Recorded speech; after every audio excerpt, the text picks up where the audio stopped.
Welcome back to Winners and Losers, the show that looks at the highs and the lows around world football. This weekend, Chris Hamill is here in the hot seat, as he is every single week. Hamster, every week, baby. How was your weekend? Anything to start on? I went to my second wedding in 2 consecutive weeks. Jeez. So came into the football weekend quite cold. Of course, we did an interview with Fabian Shaw, another Unfiltered coming your way very soon. That was Thursday, Friday. But yeah, had a bit of a belter. How about you? Yeah, not too bad. Did the show Saturday morning, then went to 20 Wetherspoons in 10 hours in central London. Action-packed, mate. Yeah, just like this fixture. We'll touch upon the North London derby very briefly at the start because, of course, we did the football social yesterday. So we did 3 hours on this game. And, you know, things like this happened. Hold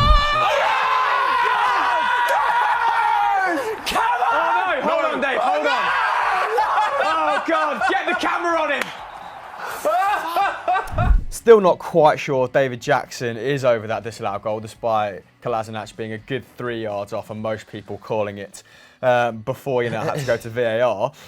Who's your standout players then? Because I heard you having a heated debate with Patrick Van Straten this morning. Yeah. You rated Harry Winks' performance pretty darn highly. Yeah. He was saying he was nigh on useless. Yeah, I thought Harry Winks played really well yesterday. I thought the man of the match was probably Matteo Guendouzi, just absolutely everywhere in that central midfield area for Arsenal. I thought from the start, Unai Emery got his midfield selection wrong. I thought Dani Ceballos had to start that match. Despite playing 3 defensive midfielders in Guendouzi, Torreira and Xhaka, the defence didn't really have any cover from them. I thought Xhaka was nigh on useless, lucky not to be sent off.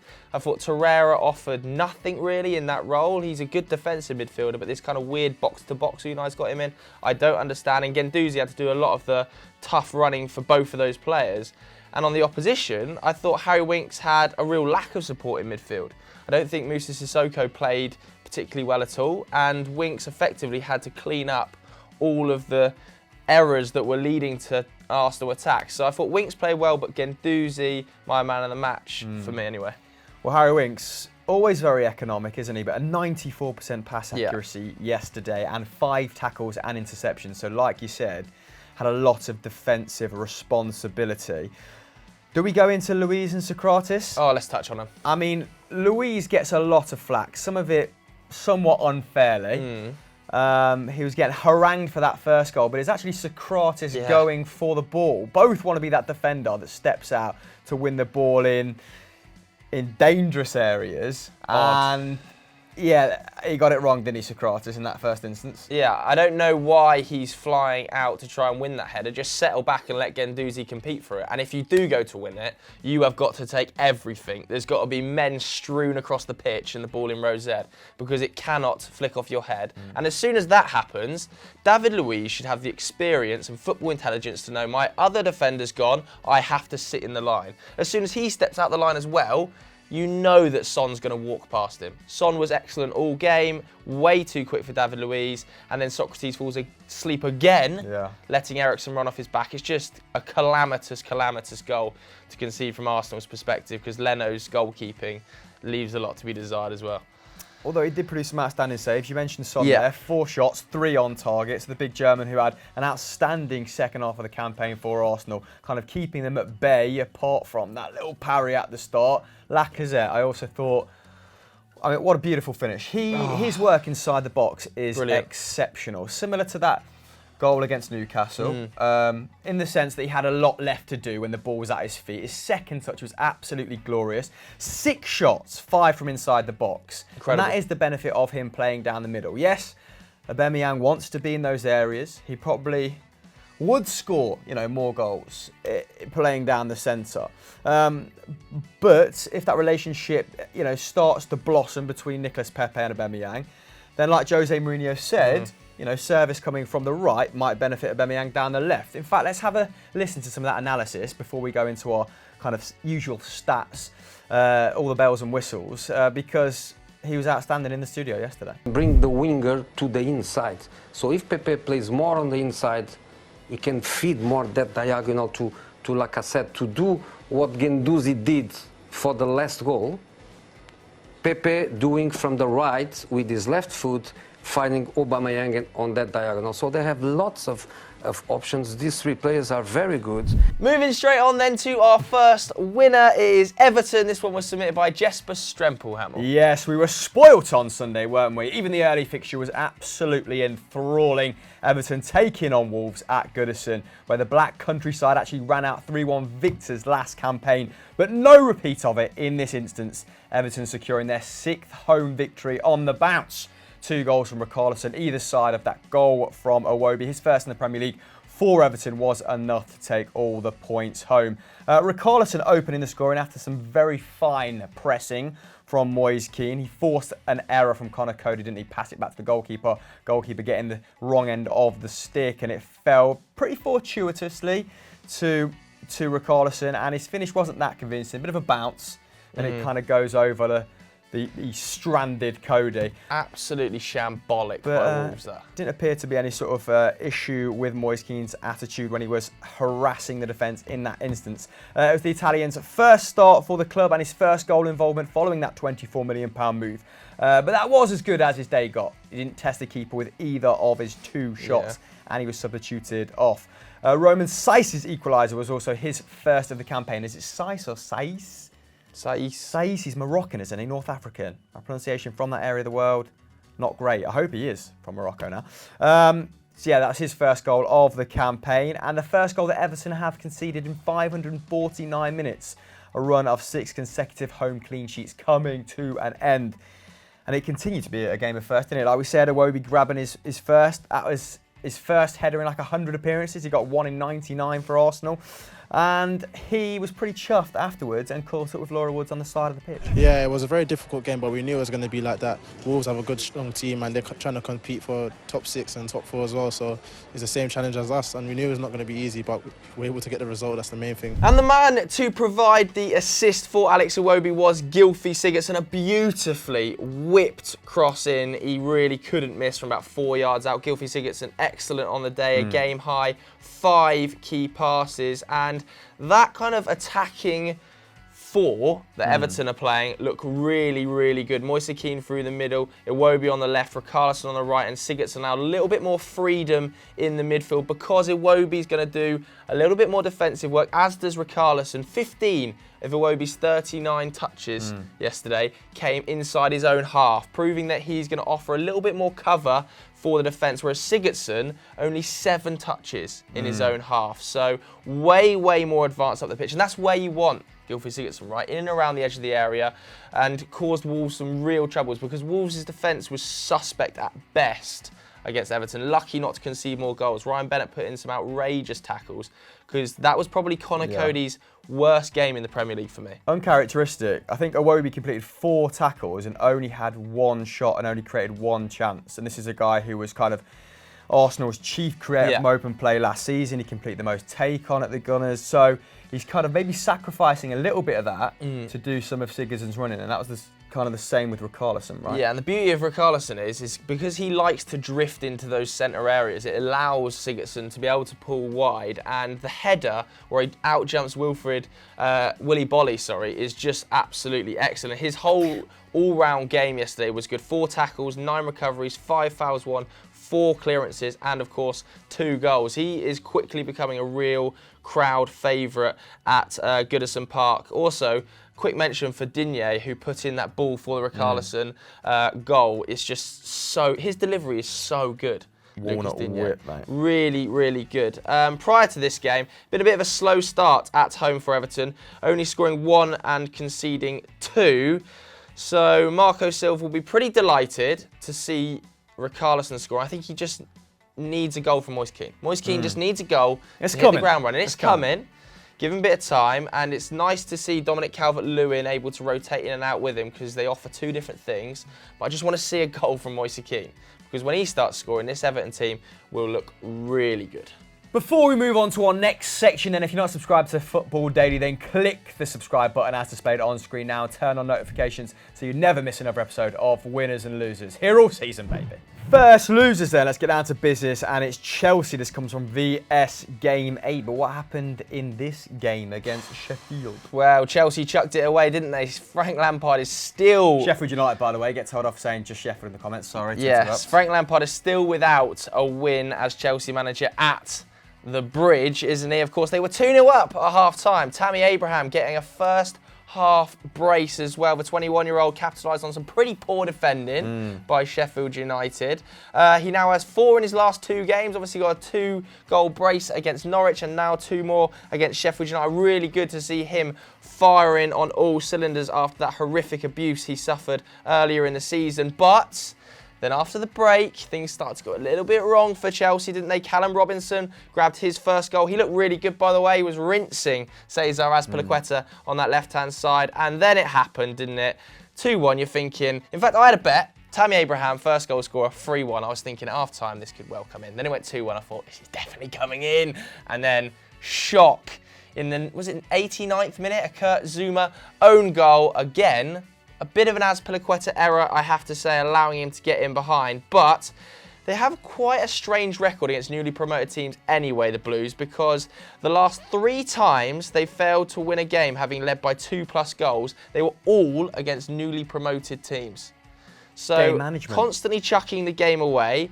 Still some positives, though, for Blues fans. I think they're all accepting this is going to be a season of transition, and this is a very, very young team, isn't it? The average age on the weekend, just 24 years, which is one of the youngest, I think, in Premier League history for Chelsea. And, of course, they are reaping the rewards of playing those young English talent. Their last 6 goals have all been scored by Englishmen, Tammy Abraham and Mason Mount being the main culprits there. It's the first time that's happened for the club since 2011. So I think as long as Chelsea fans show some patience, there is some really, really talented players coming through this team. And it's not going to be an easy season. It is going to be a season of transition, but players like Mason Mount, players like Tammy Abraham are really going to get the opportunity to shine, but still got to see off these games. If you're 2-0 up at half-time against the newly promoted side, you've got to win, and you can see why Frank Lampard was not a happy bunny.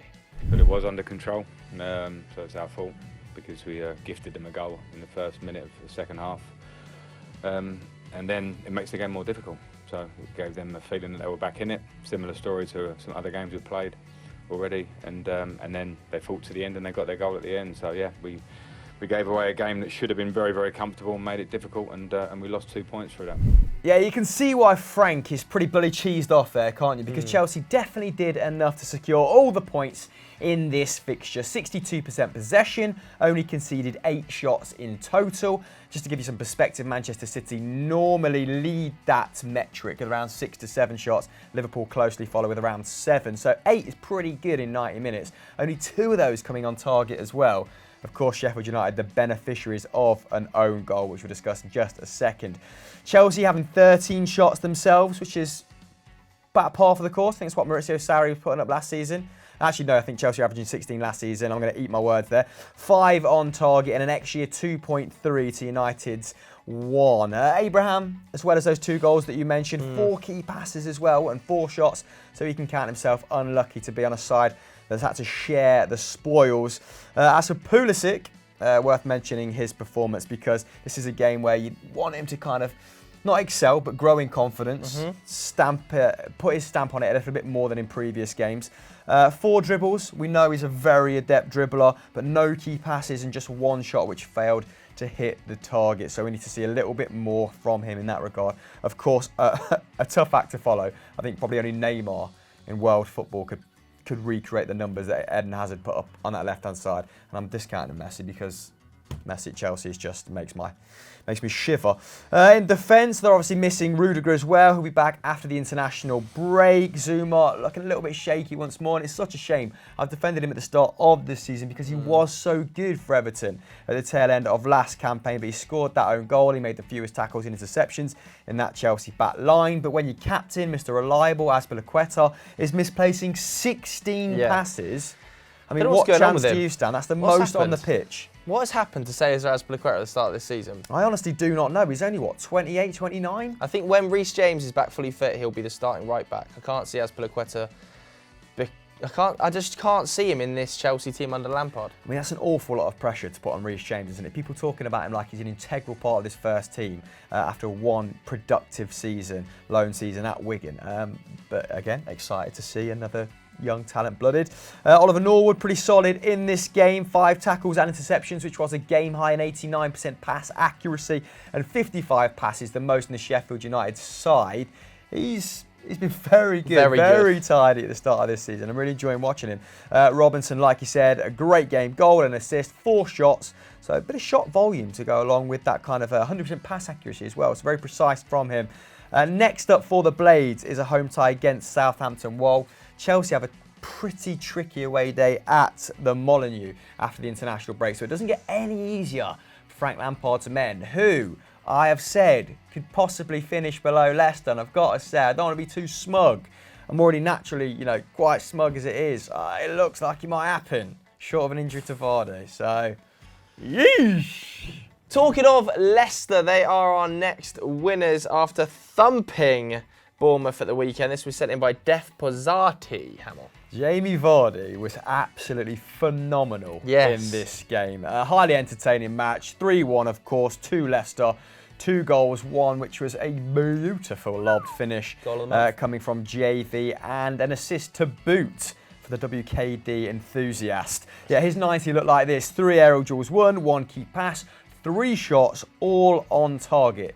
And this means that only Harry Kane on 124 and Sergio Aguero on 118 have scored more goals than Jamie Vardy's 83 since the start of 14-15. Evergreen. He doesn't seem to have lost any pace whatsoever at this point. Brendan Rodgers will be delighted as well, mate. His 500th career game as manager, so marking it in a very positive sense. And Leicester have had a very positive start to the season, haven't they? 1-2, drawn 2, sitting pretty in third, just 4 points off table toppers Liverpool. And Vardy has been excellent under Brendan Rodgers, a real beneficiary of his attack-minded play. 14 goal involvements in 14 games. That's 12 goals and 2 assists. And another crucial component to their excellent form has been their form at home. So they've won 5 of their last 8 at the King Power, drawing 2, losing 1. That's as many as they had in their previous 20, where they lost 9 of those games. Meanwhile, Bournemouth continue their average start to the season. Obviously picked up that 3 points away at newly promoted Aston Villa, who themselves are struggling, but they're just a little bit too open. They concede way too many goals. They've actually been involved in 139 goals since the start of last season. That's more than any side in the division. That's both for and against, but 78 of them have come against. Only Fulham conceded more in that time, and we know all about their defence. But one positive from the game, Fraser and Wilson's relationship continues to be excellent. Wilson's goal-scoring form is brilliant. He's a real handful on his day.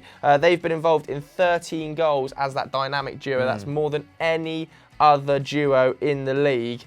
But when you dig a little bit deeper under the surface, there are some tricky numbers. XG has them at this game at just 0.6. In fact, at expected points, they're the 3rd worst side in the league, only above Newcastle and, of course, Aston Villa, who I mentioned earlier. And they've really got to improve this season if they don't want to get dragged into that relegation scrap. Meanwhile, for Leicester, let's touch on Soyuncu, because he seems to have stepped up and filled Harry Maguire's boots really well. 6 tackles and interceptions. 5 of those were tackles, by the way, the most on the pitch. 85 passes as well. Probably the most impressive thing. We know how important Harry Maguire was to that Rodgers team, distributing out from the back. So Lord Farquaad looking very strong there. James Maddison, yet again, brilliant. We can't stop singing his praises, but there are bigger tests to come than Bournemouth at home. They've got to play Man United, Spurs and Liverpool in the next 4 games. So some tough tests. I think after those we'll really see their credentials as a top 6 side. They should be relishing that challenge. Do you think Leicester are going to break into the top 6? Let us know in the poll just above. Moving on to our final loser. Final loser then, save the best till last. Savour all of the negative energy spilling off Joseph Tomlinson right now. This one's from fungus foot. A bit of a fungus setting in at United. I'm not that negative.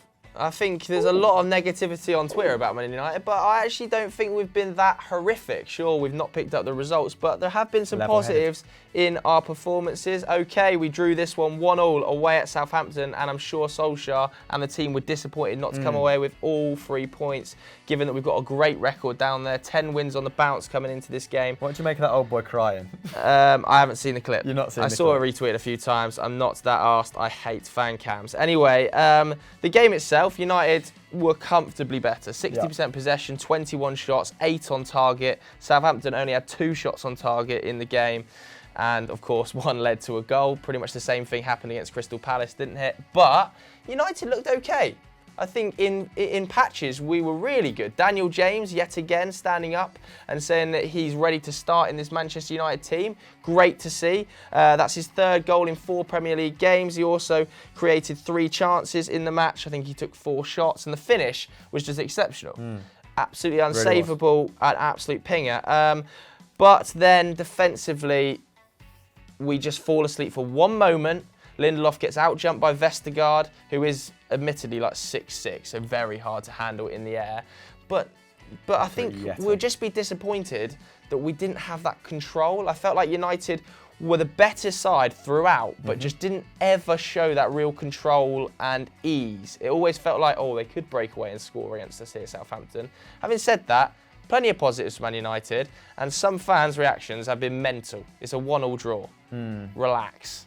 Yeah, a certain amount of common sense, like you said, has to be applied to United's start to the season. Like you've pointed out, don't necessarily deserve to be in the situation you currently find yourself in. If you take a closer look at the underlying numbers, actually the best for expected goals conceded, which means you've been limiting the opposition to really low quality chances. Unfortunately, some of them have gone in, and because you've not been very productive at the other end, despite having the 4th best expected goals, you've been punished ultimately. But the problems, I've been assured by you, remain in finishing. Rashford not taking his chances in this game in particular. Martial out, which is of course a huge loss. And kind of the chemistry in the midfield, the combination play in the midfield. So Paul Pogba, not very impressive on the day. Shocking. 80% pass accuracy, dispossessed 3 times, but still did manage to create 3 chances from deep. So that burden still firmly on his shoulders. McTominay was better in the defensive department. 7 tackles and interceptions, 5 ball recoveries, 3 blocks and an assist, but still not the most productive going forward. Is that kind of his responsibility? Are we being a little bit harsh there? I'm not quite sure. Didn't really watch the full game. Andreas Pereira, a total passenger in this game. 76% pass accuracy, 0 chances created, 0 key passes, and 1 tackle.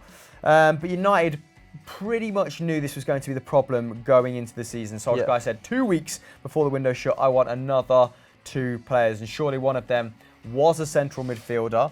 It's not happened. 1 injury away from Juan Mata starting again in that number 10 berth, and his kind of output has been very inconsistent. As is his minutes on the pitch, to be fair to him. Joseph, I don't know what else to say, mate. I'm going to finish this section off. I'm Not too much to say. Just have a little bit of patience, Man United fans. I think we are improving week on week. We just need to get, in the next couple of windows, some decent midfielders in. Okay, fair enough. So that's it for this week's episode of Winners and Losers. If you want to be involved next week, make sure you follow us on Twitter. You can submit your suggestions on Sunday evening, please. Anything to add, Hamill? Yeah, did anyone spot the double substitution on the iPads? So Dougie's just gone to interview Mikel Antonio. There's an exclusive for you. Wow. Apart from that, we've got Unfiltered coming back in the coming weeks, so keep your eyes peeled for that. But until then, go and check out ERU, which is live at 5 on Eurofootball Daily. Goodbye.